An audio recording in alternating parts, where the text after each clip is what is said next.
Jung's Psychology and Tibetan Buddhism, Western and Eastern Paths to the Heart by Radmila Moacanin. And we're starting on page 30 on the chapter about C.G. Jung. We're starting with collective unconscious. Jung's greatest contribution to psychology was his theory of the collective unconscious. He argued that this concept was not a speculative idea or a philosophical postulate, but there was an empirical proof for it.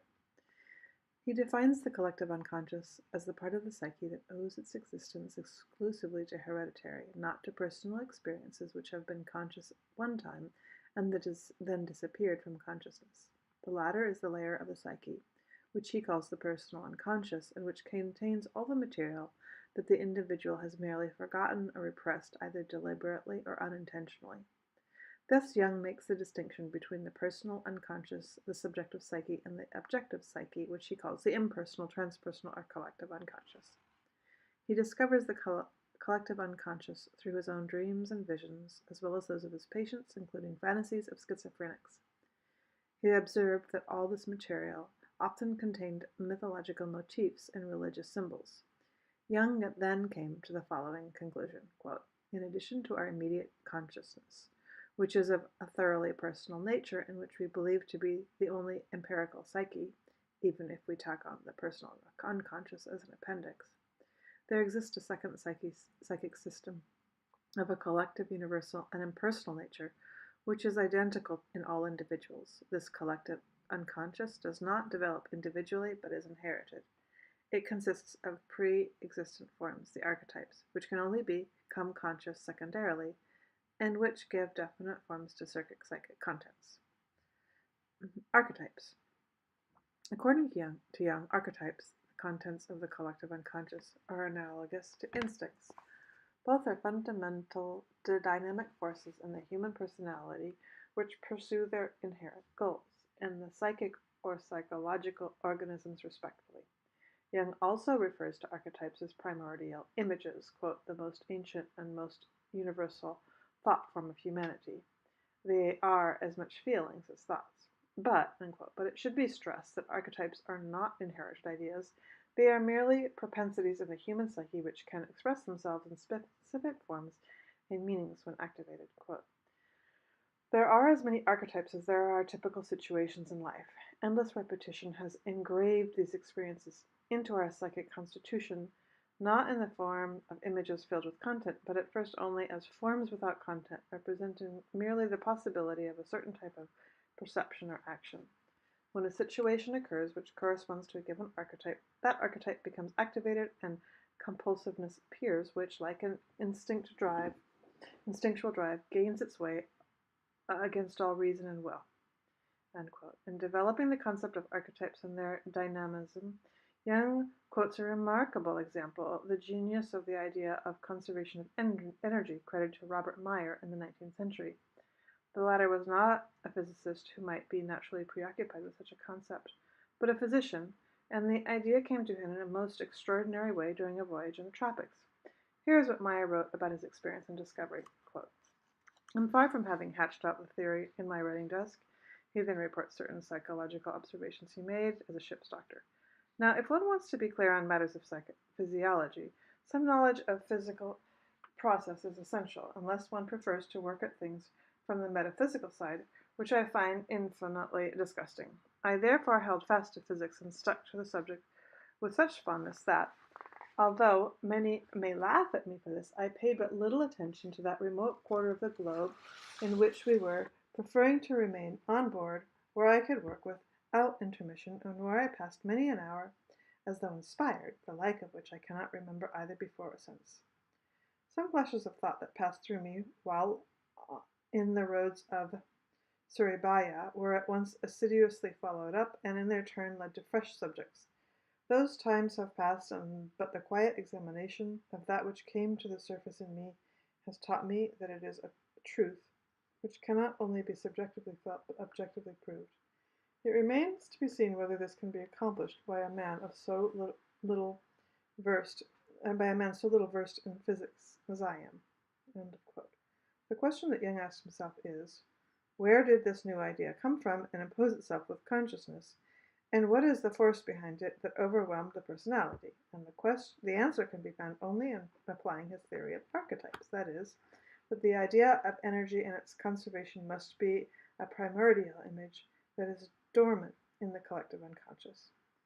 Jung then proceeds to demonstrate that such a primordial image indeed existed since most primitive times, expressed in many different forms, as, for example, the idea of daimonism, magic power, soul's immortality, and many others. The notion of energy, its preservation or rather transmutation, is the central concept in all tantras, the self. As already stated, there are countless archetypes, but the one that encompasses all others, the quintessential archetype, is the self. It is the organizing, guiding, and uniting principle which gives the personality direction and meaning in life. It is the beginning, the source of the personality, and its ultimate goal, the accumulation of one's growth, that is, the self-realization. Self is the homo totus, the timeless man, not only expresses his unique individuality and wholeness, but is the symbol of man's divinity when he touches the cosmos, his microcosm reflecting the macrocosm. Reflecting the macrocosm. Intellectually, the self is no more than a psychological concept, this is a quote, a construct that serves to express an unknowable essence which we cannot grasp as such, since by definition it transcends our power of comprehension. It might equally well be called the God within us. The beginnings of our whole psychic life seem to be inextricably rooted in this point, and all our highest and ultimate purpose seems to be striving towards it. Jung also refers to the self as being both unitemporal and unique, and universal and eternal, the one expressing man's essence, the other being a God image, an archetypal symbol. Individuation. Between the stages of the self as a source in the beginning and the self as a goal, in its ultimate destination, there is an ongoing continuity of development, which Jung has called the process of individuation. It is the process of integration of the personality. This archetypal universal psychic process is autonomous and unconscious, and it has run its course since immemorial time. It reflects psyche's striving to harmonize its conscious and unconscious contents, and it is the natural and spontaneous urge for self-realization, wholeness, and the quest for meaning. Collectively, it has been expressed in the multitude of myths and symbols in which mankind has given outward forms to its inner experiences. On an individual level, although the process always goes on since the psyche never rests, it may remain purely unconscious or may become a conscious task. Whether it will lead in one direction or the other depends on the intervention of consciousness. The difference between the two roads is tremendous, their outcome far-reaching. In one instance, when consciousness is not involved, the end remains as dark as the beginning. In the other, quote, the personality is permeated with light, and consciousness is further extended and enhanced. Through alchemy and its symbolism, Jung became aware that the transformation of personality takes place in the interaction between the ego and the unconscious, out of which a new unified being emerges. It is a new being, yet not entirely new, for it was always there, but dormant and hidden in the chaos of the unconscious. The process requires an open communication between the conscious mind and its unconscious counterpart, a sensitivity to the signals of the unconscious which speaks in the language of symbols. It is in constant dialogue between the outer and inner, the mundane life and its symbolic dimensions, dreams, fantasies, visions. The arduous task of conscious confrontation with the unconscious has the effect of expanding consciousness, of diminishing the sovereign power of the unconscious, and bringing about the renewal and transformation of personality. This change, which is the central point of alchemy and of Jung's psychotherapy, comes through the principle which Jung calls transcendent function. Indeed, it is more than an arduous and often painful task. It is more than an arduous and often painful task, as Jung experienced himself. It is a battle between two opposing forces, each contending for its own right, the battle between reason and rationality versus chaos and irrationality. At the same time, it has to be a collaboration between the conscious and the unconscious attitudes of the psyche. Consciousness must heed its unconscious counterpart, must listen to the inner voices, so that the latter can cooperate with the conscious instead of with consciousness instead of disturbing it.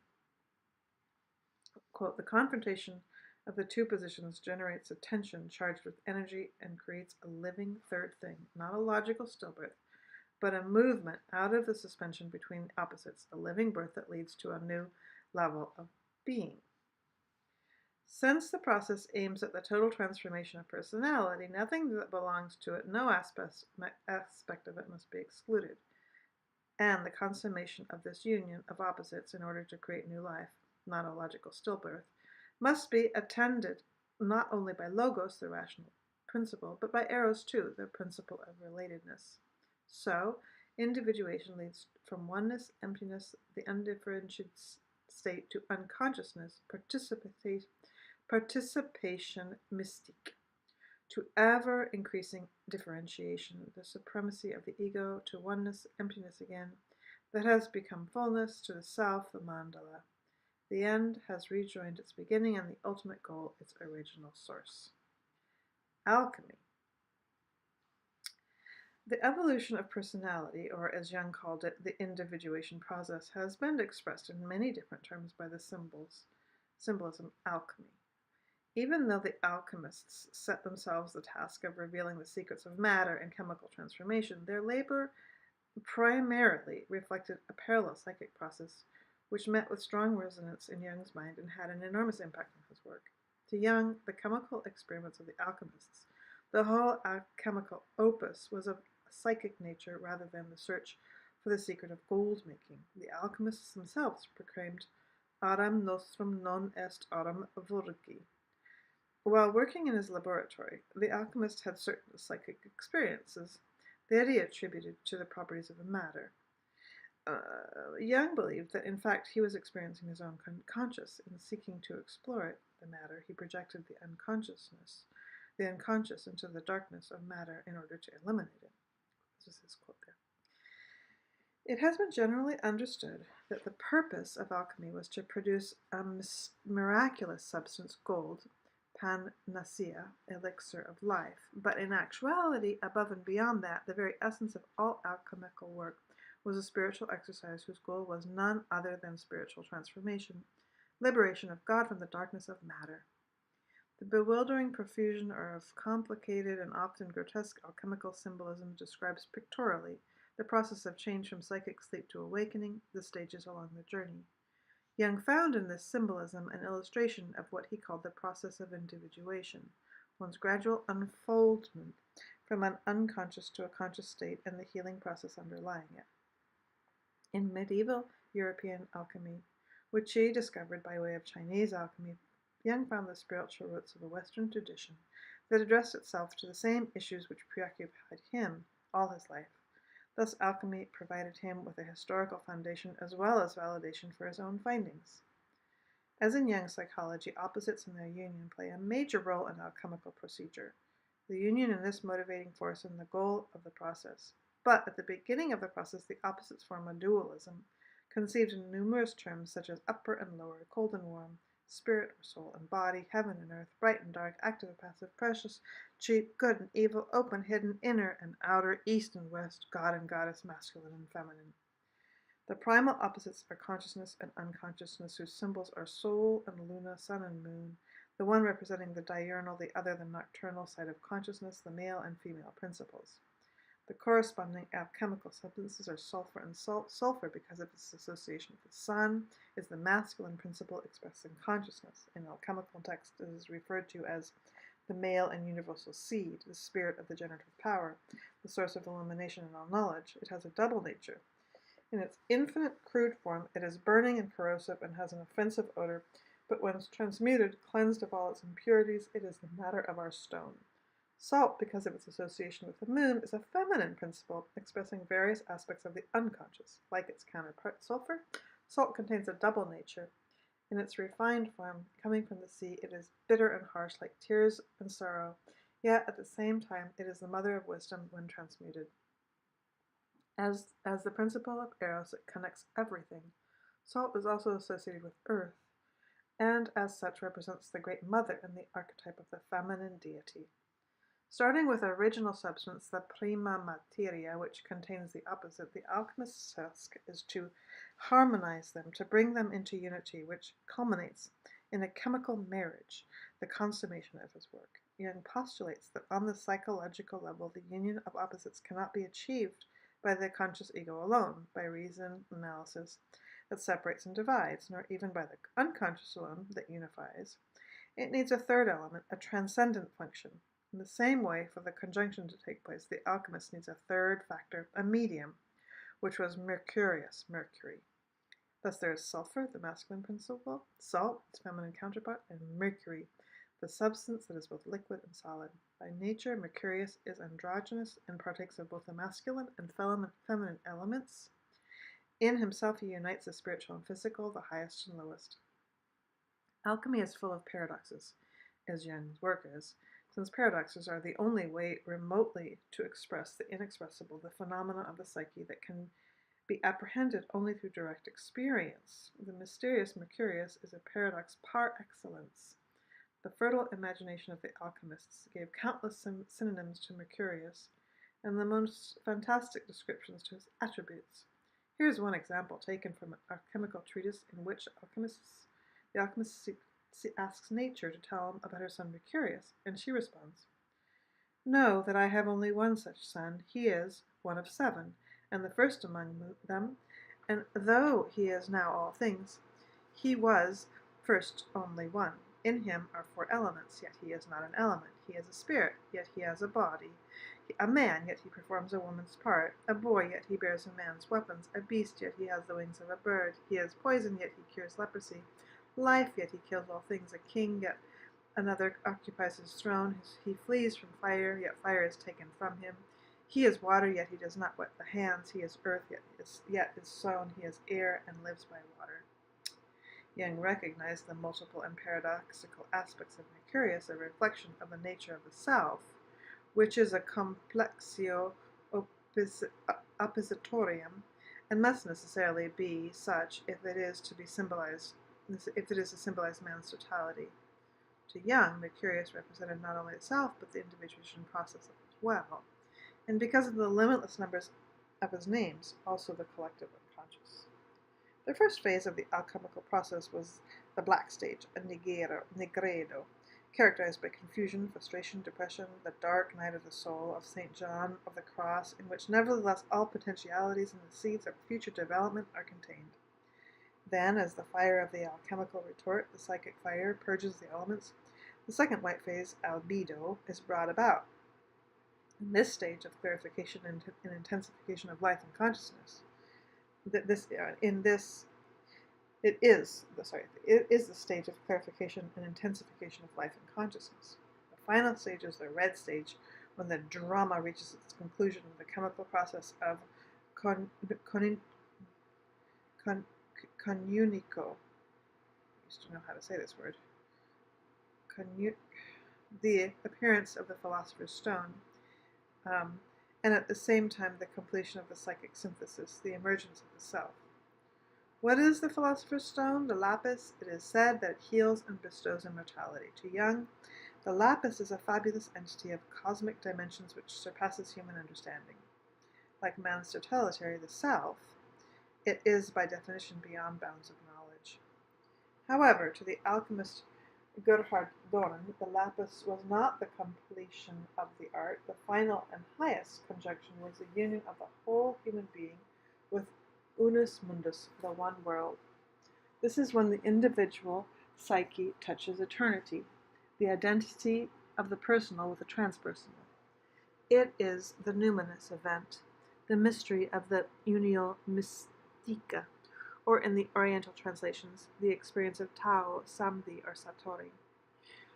Jung concluded with the phases of the alchemical procedures, the reconciliation of conflicting opposites into a unity, paralleled the stages of the individuation process.